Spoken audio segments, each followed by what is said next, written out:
Mirad, después de haber visto el otro día el texto narrativo, vamos a empezar ahora con el texto descriptivo. El texto descriptivo es un texto que utilizamos para explicar cualidades y características de una persona o de una cosa. Un texto descriptivo puede describir a una persona. Son típicas estas novelas donde aparece una descripción de los protagonistas. A veces es una descripción muy detallada, si la novela es muy larga y los protagonistas, en fin, son personas a las que se les da mucha importancia por su físico, por su aspecto. Entonces nos encontraremos con una descripción muy detallada, o muchas veces con 3 o 4 pinceladas. Hay autores que son capaces de presentarnos muy bien a los personajes, de describírnoslos, sin necesitar que nos cuenten de qué color era el pelo, cuánto medía, de qué color tenían los ojos. Muchas veces con 3 o 4 características se consigue una descripción. Estas descripciones de 3 o 4 pinceladas se llaman descripciones impresionistas, no son detallistas, no son al detalle, sino que son como los cuadros impresionistas. Los nenúfares de Monet seguramente os suena, que tú ves el cuadro desde lejos y ves claramente que son nenúfares, pero cuando te acercas lo que ves son pinceladas. Bueno, pues eso pasa con algunas descripciones. Por tanto, podemos describir personas, pero también podemos describir cualquier otro ser vivo, animales, por ejemplo. También podemos encontrarnos con descripciones de un objeto, nos podemos encontrar con descripciones de paisaje, que esas son muy típicas también en las novelas, e incluso nos podemos encontrar con descripciones de sentimientos o de sensaciones. Esas probablemente son las más difíciles. Describir sentimientos, eso es muy complicado. ¿Por qué? Mirad, porque normalmente cuando describimos tendemos a utilizar solamente el sentido de la vista. Cuando describimos algo, normalmente obviamos el sentido del tacto, el sentido del gusto, el sentido del olfato, lo obviamos muchas veces. Por eso, si solamente nos fijamos en el sentido de la vista, describir sentimientos o describir sensaciones es muy difícil.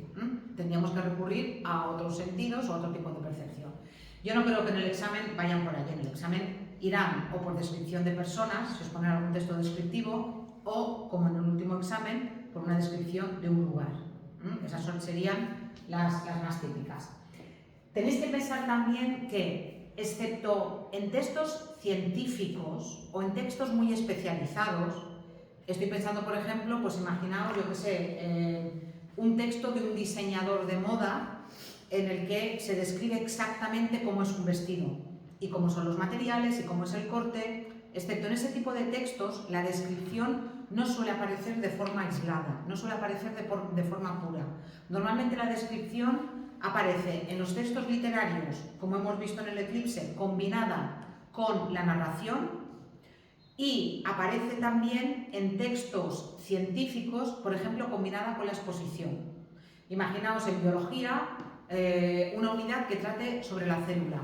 Probablemente habrá una parte expositiva y luego habrá una parte descriptiva, de las formas, de los tamaños, en fin, de cuestiones que tienen que ver con cómo es la célula. No solamente para qué sirve o cuántas hay, que eso sería, digamos, la parte expositiva, sino cómo es. Y ahí sí que nos encontraríamos con la parte descriptiva. Por eso, repito, la descripción, excepto en casos muy concretos, aparece combinada con otras bases textuales. La finalidad de la descripción, sobre todo si es una descripción literaria, es que el receptor tenga la misma sensación, el mismo sentimiento que ha tenido el emisor al percibir una realidad, y muchas veces nos encontramos con que nos faltan palabras. Y de ahí la típica frase de una imagen vale más que 1000 palabras, que muchas veces queremos describir algo, o queremos describir a alguien, o queremos describir un paisaje y decimos, no, mira, mejor que veas la foto, mira, ahora te lo voy a enseñar. Pero a veces tampoco nos sirve la imagen, porque claro, la imagen al final, lo que os he dicho, capta solamente el sentido de la vista, pero las sensaciones que ha provocado en nosotros, eso no. Y eso nos pasa muchas veces cuando vamos a algún sitio que nos gusta mucho y hacemos una foto, luego se la enseñamos a alguien y la foto siempre es decepcionante al lado de la realidad, porque nosotros en esa descripción pondríamos también los sentimientos que nos ha provocado pues, el paisaje que estamos viendo, en este caso la imagen. La descripción, como os he dicho, aparece en cuentos. En el del Eclipse hemos visto que hay secuencias descriptivas. Aparecen en las novelas, también aparecen en los libros de viajes, en artículos periodísticos, en artículos científicos. Y, además, cuando hablamos de descripción, normalmente lo que nos encontramos es con la función referencial del lenguaje. Una clase de estas la voy a dedicar a explicar las funciones del lenguaje, que se supone que se ven en cuarto de ESO o en cuarto de ESPA, y por si acaso voy a hacer un repaso rápido, no hoy, pero bueno, ahora quedaros con lo de la función referencial. Cuando hablamos de clases de descripciones, según aquello que estamos describiendo, podemos encontrarnos con diferentes clases. Si es una descripción de personas, nos encontramos con la prosopografía.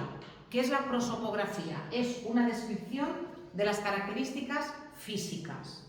Es la típica que nos encontramos en las novelas más tradicionales, que cuando aparece la chica o aparece el chico, aparece la abuela, los protagonistas, tenemos una descripción física de cómo son. Insisto, la descripción, la prosopografía puede ser muy detallada o la prosopografía puede ser con 4 rasgos y que a partir de ahí nosotros tengamos una imagen del personaje. Y ya sabéis lo que nos pasa cuando leemos una novela, una novela, básicamente. Después, cuando la vemos en forma de película o en forma de serie, ¿qué nos pasa normalmente? Que nos decepcionamos porque nosotros, a partir de la descripción que el autor ha hecho del personaje, nosotros nos imaginamos al personaje de una manera determinada y nos parece que nos están traicionando. Cuando el actor o la actriz encarnan a esa persona, nos parece una traición porque nosotros, a partir de la descripción que ha hecho el autor, nos lo imaginamos de otra manera. La etopeya sería una descripción de las cualidades morales del personaje. Muchas veces, cuando la obra es muy larga, sí que nos encontramos con una descripción de cómo es la moral de ese personaje. Pero sí que es verdad que muchas veces podemos deducir cómo es esa persona a través de lo que hace o a través de lo que otros personajes dicen de él. Y no sería necesaria esa etopeya. Ejemplo, el cuento que acabamos de leer del Eclipse. Nosotros tenemos bastantes características de cómo es Arrazola, Fray Bartolomé Arrazola, y el narrador no dice, él es un colonizador que está evangelizando, que se cree superior a todos, no lo dice. Utiliza algunas palabras que nos hacen saber cómo es, pero sin decirlo abiertamente. Además de todo eso, cuando tenemos esas descripciones que combinan parte física con parte psicológica del personaje, nos encontraríamos con un retrato. Pensad en los retratos pictóricos. Muchas veces un retrato, una pintura, no solamente es una descripción física del personaje, sino que podemos deducir muchas cosas del carácter del personaje a través del gesto, de la postura, incluso de los objetos que rodean a ese personaje. En el siglo XVI, XVII y XVIII eso era muy habitual, rodear a los personajes de ciertos objetos que nos ayudaban a saber cómo era el personaje. Autorretrato sería una descripción conjunta de rasgos físicos y morales de uno mismo. Imaginaos que yo escribo un artículo sobre mí misma y yo me describo, ¿sí? Eso sería un autorretrato. Y una caricatura, ¿qué sería? Una caricatura sería un retrato, pero con intención burlesca.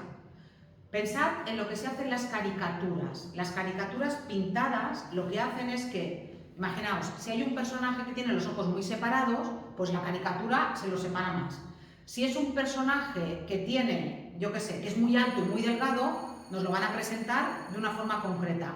Si es un personaje que tiene una nariz muy grande, nos lo van a presentar con esa nariz enorme, o puede hacer el autor lo que hace Quevedo cuando describe la nariz de Góngora. Érase un hombre a una nariz pegado. Érase una nariz superlativa. Érase una nariz sayón y escriba.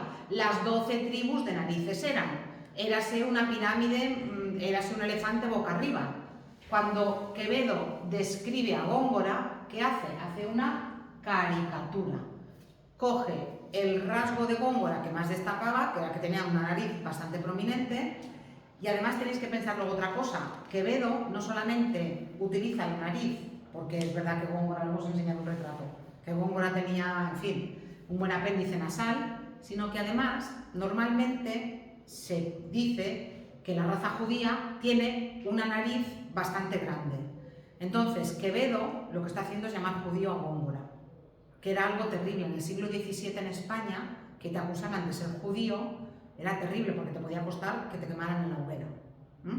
Entonces Góngora, por lo visto, venía de una familia de judíos conversos. Generaciones antes sí que habían sido judíos. Góngora, de hecho, era capellán real, es decir, era cura, y además era cura de la familia real, pero aún así no conseguía quitarse la etiqueta de no ser cristiano viejo. Y entonces Quevedo, que odiaba a Góngora, bueno, le odiaba tanto que compró el edificio donde vivía Góngora solamente para desahuciarlo.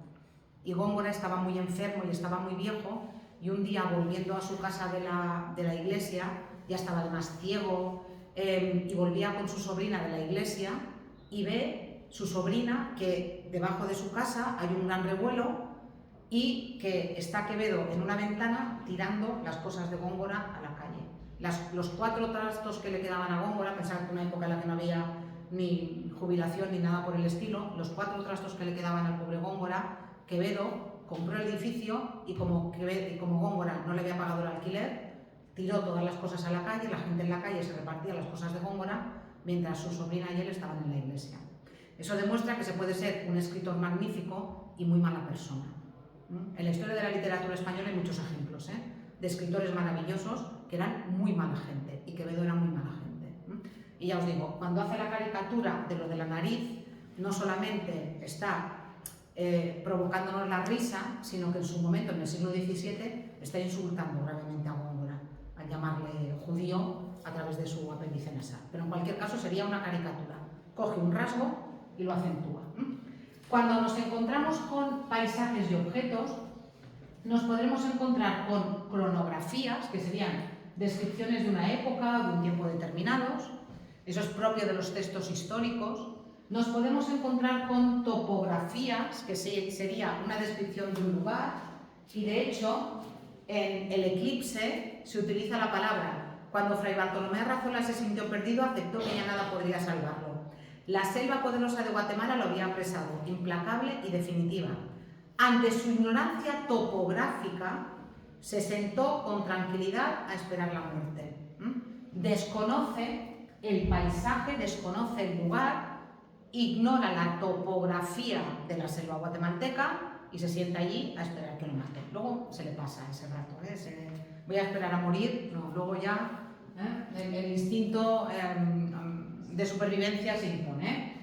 Una descripción pictórica se llama así porque será una descripción de un objeto que está inmóvil, imaginaos un bodegón. Una descripción cinematográfica será una descripción de objetos en movimiento.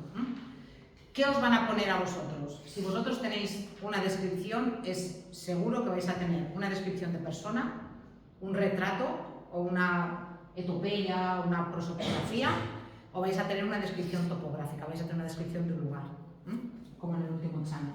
Luego también se pueden describir realidades abstractas, como os he dicho, sentimientos, sensaciones, emociones, conceptos, ambientes. También, si pensamos no en el objeto descrito, sino en el punto de vista, podemos encontrarnos con descripción externa, es decir, aquello que yo veo, y descripciones internas, que serían esas realidades interiores como sensaciones o sentimientos. También, según la finalidad, nos podemos encontrar con descripciones técnicas, que sería esa descripción fotográfica. Yo hago una foto y describo lo que veo en la foto. Ahí nos encontraríamos con descripciones de textos científicos, de proyectos explicativos. Nos encontraríamos con predominio del lenguaje denotativo, es decir, lenguaje objetivo. Lo contrario de la denotación es la connotación. El lenguaje connotativo es el lenguaje en el que añadimos nuestros sentimientos. Ahí estaríamos hablando de descripciones literarias, que serían esas descripciones subjetivas en las que lo importante es la finalidad estética. No retratar las cosas como son, sino retratar las cosas en función del punto de vista del autor, del punto de vista de la persona que lo está describiendo. En ese caso nos encontraremos, por ejemplo, también que se utilizan muchos recursos literarios. Metáforas, polisíndetos, asíndetos, comparaciones, los veremos también en este tema, los recursos, pero ya que se os vaya haciendo el oído a ellos. Como os he dicho, predominaría el lenguaje connotativo y la función expresiva o emotiva del lenguaje. Hablaremos un día de las funciones del lenguaje también, Recursos de la descripción. Bueno, en la descripción nos vamos a encontrar, si en la narración nos encontrábamos verbos predicativos, en la descripción nos vamos a encontrar fundamentalmente adjetivos calificativos. Nos vamos a encontrar también con sustantivos, pero básicamente nos vamos a encontrar con adjetivos. Cuando hemos visto las secuencias descriptivas que nos encontrábamos en el texto, habíamos dicho, por ejemplo, la selva poderosa, implacable y definitiva. Más adelante, la sangre vehemente, brillante bajo la opaca luz de un sol eclipsado. Adjetivos, adjetivos, adjetivos calificativos. Eso es lo típico de los textos descriptivos. Además de todo eso, nos vamos a encontrar con el empleo de sinónimos. Para no repetir las mismas palabras, nos vamos a encontrar con que el autor de la descripción va a recurrir a los sinónimos. No nos va a decir todo el tiempo, yo que sé, que una persona es alta, no va a decir alto, alto, alto, alto, va a utilizar pues por encima de la media, lo contrario de enano, gigante, hercúleo. Va a utilizar diferentes palabras que son sinónimas para referirse a eso. También se van a utilizar hiperónimos, hipónimos y cohipónimos. Aquí tenéis una explicación. Esto lo veremos cuando veamos la semántica, pero es muy fácil. Mueble sería un hiperónimo. Las palabras que después están dentro de la categoría mueble son hipónimos. Mesa, silla, cama, armario, son hipónimos de mueble y son cohipónimos entre sí. ¿Qué significa esto? Significa que si yo estoy describiendo, imaginaos, una cama, voy a utilizar al principio la palabra cama. Después voy a utilizar algún sinónimo, voy a decir lecho. Pero cuando ya se me acabe cama y lecho, voy a tener que recurrir a, por ejemplo, mueble, mobiliario. Por tanto, ya voy a recurrir, en este caso, a un hiperónimo. Esto es muy normal en los textos descriptivos. No solamente el objeto, sino recurrir a la categoría en la que incluimos el objeto para no repetir. Veis que todo es para no repetir en las mismas palabras. Utilizamos muchos conectores espaciales. Cuando describimos cosas, normalmente hablamos del tamaño, pero también las situamos en el espacio. Por eso vamos a encontrar preposiciones, locuciones prepositivas, adverbios de lugar, que nos permiten situar los elementos. Imaginaos que estamos describiendo una casa, a la derecha, a la izquierda, a la entrada, arriba, abajo, detrás, delante, ¿sí? Pero incluso si estamos describiendo una persona, también vamos a seguir un orden de arriba hacia abajo, de abajo hacia arriba, y también vamos a utilizar preposiciones. Por tanto, conectores espaciales. En cuanto a los verbos, os he dicho que no es que se utilicen muchos verbos, pero sí que hay verbos en las descripciones. ¿Y qué tipo de verbos nos vamos a encontrar en las descripciones? Fundamentalmente, verbos de estado. Bien, verbos copulativos, ser, estado, parecer, o verbos predicativos, pero no verbos de acción, no verbos de movimiento, sino verbos como permanecer, llegar a estar, extenderse, ese tipo de verbos que no indican movimiento, sino que indican situación, estar en el espacio. Además de todo eso, las descripciones se hacen en presente o en pretérito imperfecto. Cuando yo describo en presente, yo digo, la célula es no sé qué, la célula tiene esta forma, la célula, se expande no sé qué, o se reproduce no sé qué. Estoy describiendo en presente. Si no describo en presente, no voy a utilizar, como en el caso del texto descriptivo, el pretérito perfecto simple, sino que normalmente voy a utilizar el pretérito imperfecto. Era, estaba, tenía, parecía, ¿sí? Se encontraba. Imaginaos, estas novelas que empiezan con la descripción de una casa. En el salón había 3 mesitas. En la mesita que estaba más al fondo reposaban 3 fotos y un jarrón con una margarita que se deshojaba. Yo qué sé, pretérito imperfecto, ¿sí? Además de todo eso, estructuras sintácticas, muchas oraciones atributiva. Atributiva es lo mismo que copulativa. Verbo, ser, estar o parecer. ¿Sí? Verbo, ser, estar o parecer. Y muchas veces también con oraciones coordinadas y yuxtapuestas, sobre todo para las descripciones más técnicas y científicas, donde no importa tanto contar las cosas bien, sino ser muy preciso. Y entonces, si hay que repetir las estructuras, se repiten. En el caso de muchas descripciones, vamos a necesitar utilizar la enumeración, es decir, acumular elementos mediante la coordinación. Os he dicho antes, lo he explicado a propósito del cuento anterior, cuando no pongo las conjunciones, cuando no pongo la i que se necesita, consigo un texto rápido porque quito esa conjunción. Si digo, María era alta, morena, delgada, esa descripción es mucho más rápida que alta, morena y delgada, o mucho más rápida que alta y morena y delgada. Utilizar más conjunciones, es decir, utilizar el polisíndeton, lo que hace es que la descripción sea más lenta. A veces las descripciones son caóticas, desordenadas, con elementos sin orden. Lo que pasa es que eso es porque hay una voluntad de estilo. Yo ahora recuerdo una descripción de una ciudad en una novela muy importante para la literatura del siglo XX en español, que es Tiempo de silencio, que hay una descripción de una ciudad de 2 páginas que parece que es un caos, porque el autor quiere simbolizar el caos que es la ciudad, y entonces empieza, hay tal, tal, tal, tal, tal, tal, tal, no, es una ciudad que tal, tal, tal, tal, tal, tal, que no tiene catedral, y acaba con que no tiene catedral.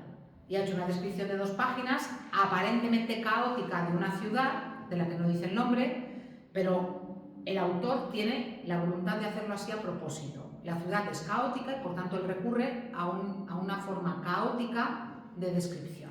Eso no es lo habitual. Lo habitual es que los escritores describan no de forma caótica, sino de forma ordenada, de más a menos, como acercando un zoom. Si es una persona, descripción de persona, yo que sé, desde siempre, pero yo que sé, en el siglo XVI, cuando Garcilaso describe a una chica, empieza por el pelo, por el rostro, en tanto que de rosa y azucena se muestra la color en vuestro gesto, que vuestro mirar ardiente honesto, luego describe el cabello, luego va describiendo el cuello, luego va describiendo el cuerpo, y es muy típica esta descripción que empieza por abajo y termina en los pies. Ya os digo, si una descripción es caótica, es o por falta de pericia de quien está describiendo, pero si es descripción literaria de escritores que saben escribir, la intención es que la descripción sea caótica, pues probablemente porque lo que se está describiendo es caótico. Estructura de la descripción. Habitualmente nos encontramos con que la descripción tiene 2 partes. Tiene una parte que es el tema, es decir, aquello que se describe, y luego tiene una expansión, que sería aquello que el tema desarrolla. En este caso, aportando 2 tipos de información nueva. Por una parte, la que expresa cualidades, propiedades o circunstancias, y por otra parte, puede añadir diferentes temas, es decir, los subtemas, que serían nuevos aspectos del tema principal. Me explico. Imaginaos que yo estoy describiendo a una persona, y entonces describo la apariencia general de la persona, pero luego me centro en su cabello, en cómo es su pelo. Entonces, en este caso, el tema sería la descripción prosopográfica, porque es física, de la persona. El tema sería la descripción de esa persona, pero si luego yo hablo de cómo es su pelo, ahí ya entraría el subtema, que sería el cabello. Ciudad, pues lo vais a ver con la descripción del examen, Vetusta. Vetusta es la ciudad, ese sería el tema, pero luego, como va a tener muchísima importancia en la novela de la regenta, el autor luego pone el foco en la catedral de Vetusta. Por tanto, el tema sería la descripción de Vetusta, pero luego de ahí saldría un subtema que a su vez luego estaría expandido, ¿sí? Pero básicamente aquí no encontráis introducción, desarrollo y conclusión, aquí no encontráis nudo, aquí no encontráis argumentación, aquí lo que encontráis es tema y expansión del mismo. Recursos de la descripción, un estilo claro en el caso de los textos científico-técnicos, sugestivo en el caso de los textos literarios, riqueza de lenguaje, en general se evita repetir, sobre todo cuando la descripción es literaria. Si la descripción es técnica, al autor que describe la célula no le importa repetir 10 veces la palabra célula, porque no es lo mismo célula que microbio que microorganismo. A lo mejor para algún ignorante en la cosa de la ciencia, todos son bichitos pequeños, microscópicos, pero es que no es lo mismo. Entonces, si el autor de un texto científico quiere decir célula, va a decir célula. La variedad expresiva y muchas veces el uso de figuras retóricas como la metáfora, la metonimia, la personificación, la comparación, la enumeración, la sinestesia, que ahora suenan muy raros, pero que sonarán muchísimo mejor al final del tema, porque estos son los que os tenéis que saber, que os pueden preguntar el día del examen y que yo os voy a explicar al final de esta unidad. ¿Qué vamos a hacer ahora? Pues una práctica. Vamos a coger el texto del examen y vais a decirme por qué el primer texto del examen de abril, ¿sí?, de 2023 era un texto descriptivo.